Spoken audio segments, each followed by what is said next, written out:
Oi, gente, a paz do Senhor, bem-vindos a mais um devocional aqui no Além da Canção e vamos para João 14. Se você já fez a sua leitura, continua assistindo o vídeo. Se você ainda não fez, faz a pausa, faz a leitura bonitinho e volta para a gente compartilhar a palavra de Deus. E se caiu nesse vídeo, volta em João 1, tem 1, 2, 3, 4, 5, 6. Você já chegar em João 14 sabendo tudo que aconteceu antes. Vamos. João 14 tem muitas lições, continua sendo instruções diretas de Jesus aos discípulos, né? E aqui ele, dentre tantas coisas, dentre tantos acontecimentos, né? Jesus fala basicamente sobre três coisas. Primeiramente, guardar os mandamentos dele. Então ele repete isso muitas vezes. Que as minhas palavras estejam em você, que a minha palavra esteja em você. Guarde os meus mandamentos. Se você guardar os meus mandamentos, é sinal que você me ama. Então tem muita repetição de Jesus para você ver o quanto é importante a palavra em nós, a palavra agindo através de nós. A segunda coisa que Jesus fala muito no verso 14 no capítulo 14 de João é sobre a sua volta. Ele vai, mas ele volta. Provavelmente Jesus está aqui, além de deixar essa promessa para nós, ele está tranquilizando o coração dos discípulos que estiveram com ele durante 3 anos e que vão sentir saudade dele. Então, ele faz questão de repetir: eu vou, mas eu volto. Eu vou, mas eu volto, né? E, por último, não se turbe o vosso coração. Ele repete também muito sobre deixo-vos a paz. E aqui é como se Jesus estivesse dizendo para eles, provavelmente, hoje a gente lê, né, assim como até alguns estudos que eu pesquisei a respeito de João 14, a gente lê hoje e tem uma visão muito clara do que estava acontecendo, mas a gente precisa se colocar no lugar dos discípulos, né? Que eles ficariam sem entender. Nós temos hoje o plano da redenção quase que todo explicado. A gente ainda, o que é que falta viver? A volta de Jesus, né? E o reino, o milênio eterno com ele. Mas o plano da redenção a gente já consegue entender porque foi contado e pregado para nós. Mas os discípulos estão nesse limbo, eles estão conhecendo, tendo o privilégio de conhecer quem é o Cristo, quem é o Messias. Eles tinham visões e conclusões a respeito de quem seria o Messias, ou que o Messias venceria. Humanamente falando, eles não têm o entendimento que o Messias precisaria morrer para então justificar-nos, né? Justificar o meu e o seu pecado e assim nos redimir. Então os discípulos ficariam muito perdidos ali com o que iria acontecer. E Jesus repete: fica tranquilo. Eu quero que vocês fiquem alegres, porque o pecado vai ser vencido de uma vez por todas com a minha morte na cruz, né? Então, por isso também que Jesus repete muito. De forma geral, é isso. Guardar os mandamentos, ele vai, mas ele volta. E por último, não se turbe. Ele tem paz, ele deixa a paz. É um apanhado geral de João 14. Mas claro, vamos destrinchando aos pouquinhos, né? Aquela geralzona que a gente dá. Porque Jesus começa, de fato, aconselhando, né, os discípulos a não se perturbarem, a não ficarem ansiosos. De novo, é um tom de despedida, né, o que deixava os discípulos aflitos, né, e ele os consola e fala que no céu há muitas moradas, né, é aquele texto que a gente tanto conhece e que eu vou até reler com você. Na minha versão fala assim, ó, inclusive vocês perguntam muito qual é essa versão. Essa é a nova versão Almeida atualizada, tá? É Almeida que a gente conhece, mas é Almeida atualizada, eu gosto muito dela. João 14 primeiro fala assim, ó, que o coração de vocês não fique angustiado. Vocês creem em Deus, creiam também em mim. Na casa de meu pai há muitas moradas, e se não fosse assim eu já lhes teria dito, pois vou preparar um lugar para vocês. E quando eu for preparar um lugar para vocês, voltarei e os receberei para mim mesmo, para que onde eu estou vocês estejam também.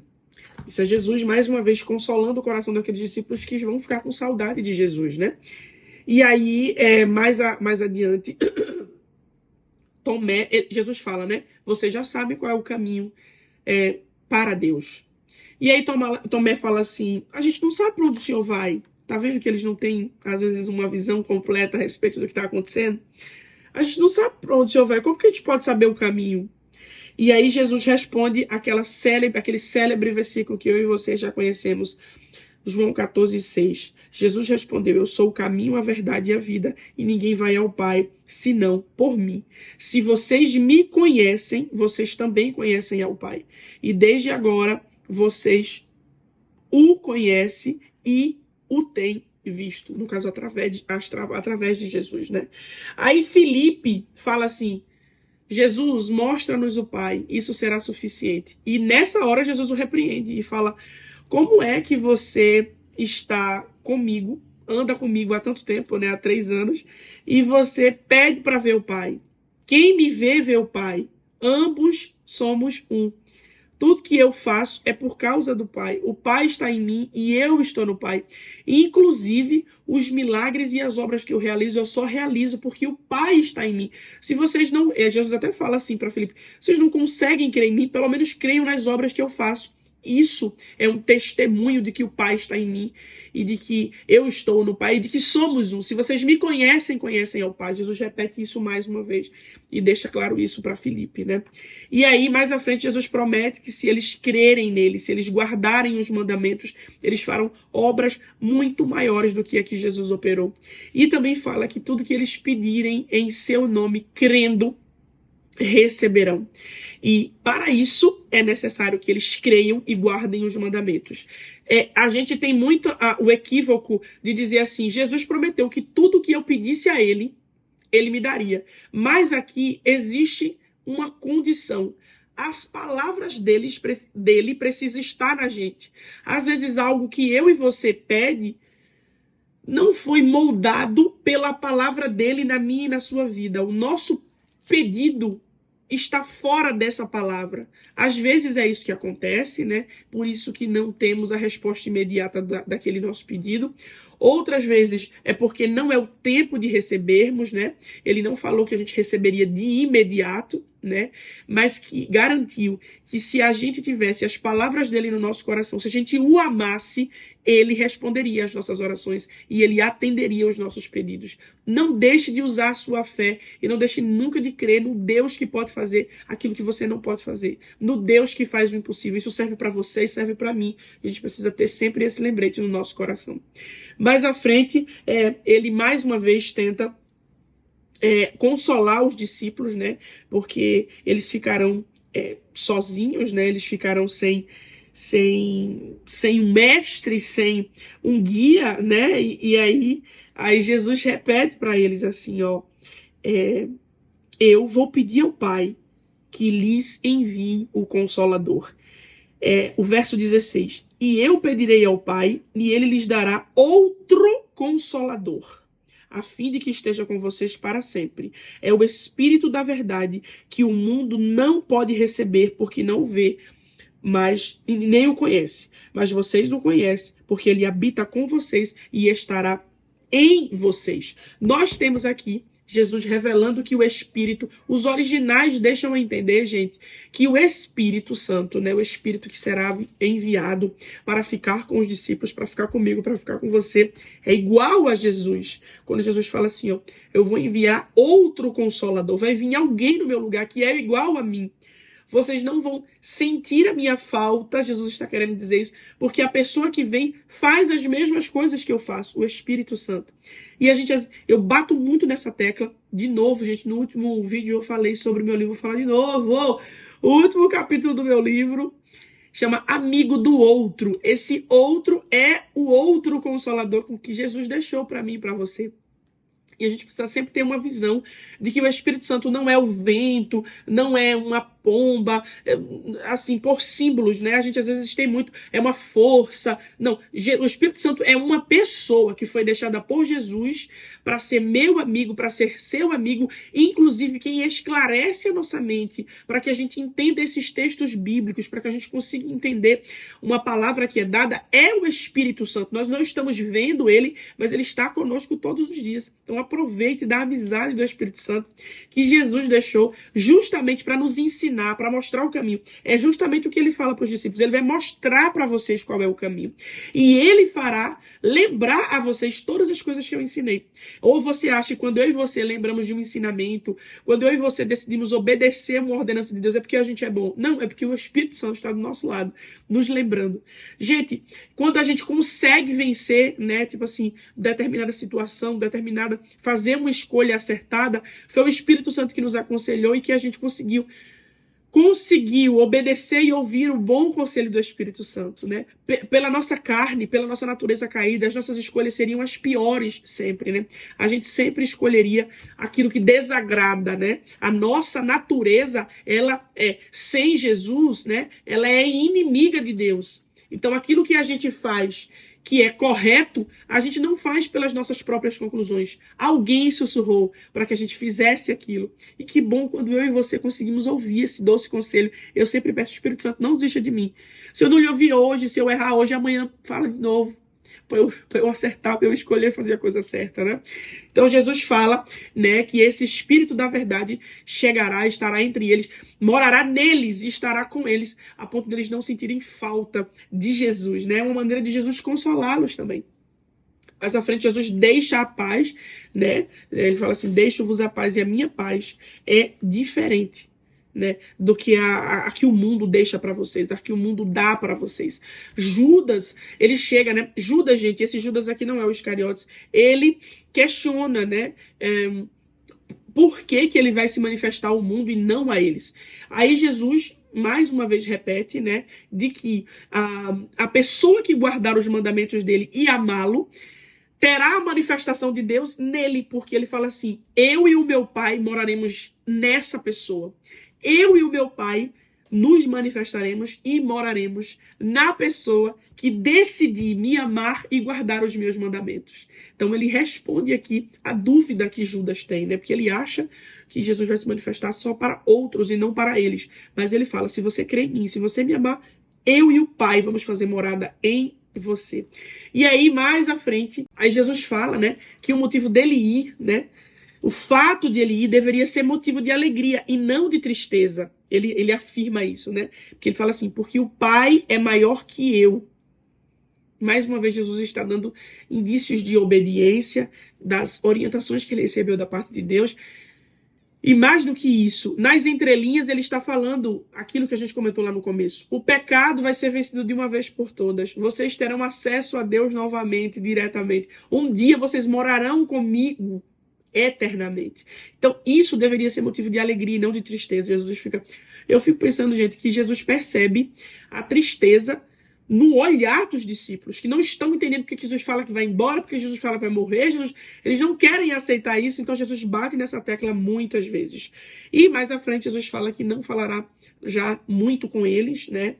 Porque o príncipe desse mundo está para chegar, está se aproximando ali os minutos em que Judas vai entregar Jesus aos sacerdotes, né?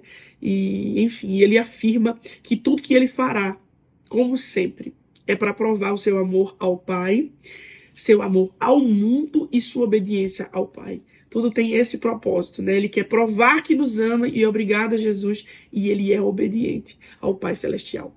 E aí nós temos lições lindas que a gente já compartilhou aqui enquanto a gente conversava, né? Mas mais algumas Jesus quer nos ver tranquilos.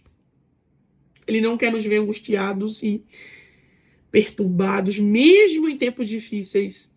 E eu sei que é muito difícil manter a tranquilidade e a paz, mas que no momento em que a gente estiver aflito, ansioso e angustiado, a gente lembre de que o nosso Jesus é príncipe da paz e que ele tem a paz que excede a entendimento. Eu faço muito isso. Às vezes, no momento de medo, de ansiedade, de dúvida, eu falo, Senhor, me dá a paz que excede todo o entendimento. Eu preciso dessa paz, eu tomo posse dessa paz, eu quero essa paz. Então que você possa, né, quem sabe você está passando por um período de ansiedade, de dificuldade, e eu sei que é de fato difícil, mas que você possa desfrutar da paz que excede todo o entendimento e das palavras que Jesus disse, não se turbe, não se angustie, eu tenho paz para você, eu deixo a minha paz com você, e a minha paz é diferente da que o mundo dá, que a gente possa desfrutar dessa paz. A segunda lição é que a gente tem a promessa da volta de Jesus, né? Essa é a maior promessa que a gente pode ter e que isso vai acontecer na minha e na sua vida como um desejo dele. Ele fala assim, na casa do meu pai há muitas moradas. Eu vou, né? Ele fala assim, se não fosse assim, eu vou, não teria dito. Ele fala assim, vou preparar lugar para que onde eu estiver, vocês estejam comigo. Nós estaremos com ele porque ele desejou nos ter por perto. Olha que privilégio, olha que alegria. Que o Senhor nos ajude e que ninguém tome de nós esse lugar que é nosso, em nome de Jesus. E por último, a gente já falou aqui, o Espírito Santo é o nosso conselheiro, é o nosso ajudador, e ele é o amigo que Jesus deixou em seu lugar. Claro que você pode falar com Jesus, né? Mas o Espírito Santo está disponível para mim, para você, e ele é o nosso intercessor, né? E a gente deve pedir a sua ajuda e a sua direção em tudo. Aproveite, lembre-se disso, tome posse disso, converse com o Espírito Santo. Eu sempre, se você já ouviu alguma ministração minha ao vivo, você já viu eu falar, o Espírito Santo é uma pessoa.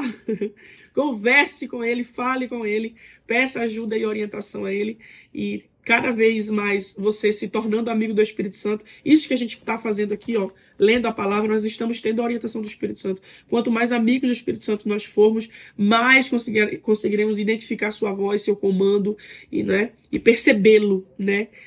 Tem gente que não consegue nem entender, porque às vezes você está chorando no meio de um culto assim, nem foi aquele, é o Espírito Santo, né? Porque você está percebendo, você está sentindo ele. Tem gente que quer sentir Jesus no culto, gente, no culto do domingo, sem ter passado nenhum dia da semana, que não leu um versículo, não teve um minuto de oração, né? Olha, eu terminando o devocional, né? Glória a Deus. Vamos orar, e eu sempre digo, ore para além daqui. Leia a Bíblia para além daqui. Aqui é um momento que a gente se junta para compartilhar, mas tenha um tempo de oração, 15 minutos, 20 minutos, tenha um tempo, porque oração e palavra é o que nos move e o que nos faz amigo do Espírito Santo. Combinado? Vamos orar? Pai, obrigada mais uma vez pela tua palavra, por esse devocional, pela porção que o Senhor depositou no nosso coração no dia de hoje. Obrigada por nos ensinar, obrigada por deixar para nós disponível paz que se o mundo pudesse, que se muitas pessoas do mundo pudessem, comprariam e gastariam todo o seu dinheiro, e que o Senhor deixou disponível para nós de graça. Muito obrigada pela paz que excede todo entendimento. Obrigada porque o Senhor nos quer por perto e nos deu a promessa da salvação, da vida eterna e da tua volta para nos levar para estarmos contigo. Nos ajuda e não deixe que o inimigo arranque esse lugar que é nosso, Pai. Espírito Santo, não desista de nós. Espírito Santo, nosso amigo, que a partir de hoje, Pai, quem sabe pessoas que não tinham essa intimidade de falar com o Senhor, de te chamar, de te convidar para estar junto a Ele, junto a ela, possa fazer uso da intimidade e da amizade que Jesus deixou através do Espírito Santo para que pudéssemos estar mais perto de Deus e sermos guiados pelo Espírito Santo e sermos amigo dele. Nos ajuda, Pai, nós te agradecemos por tudo, em nome de Jesus, amém e amém. Deus abençoe e até o próximo devocional.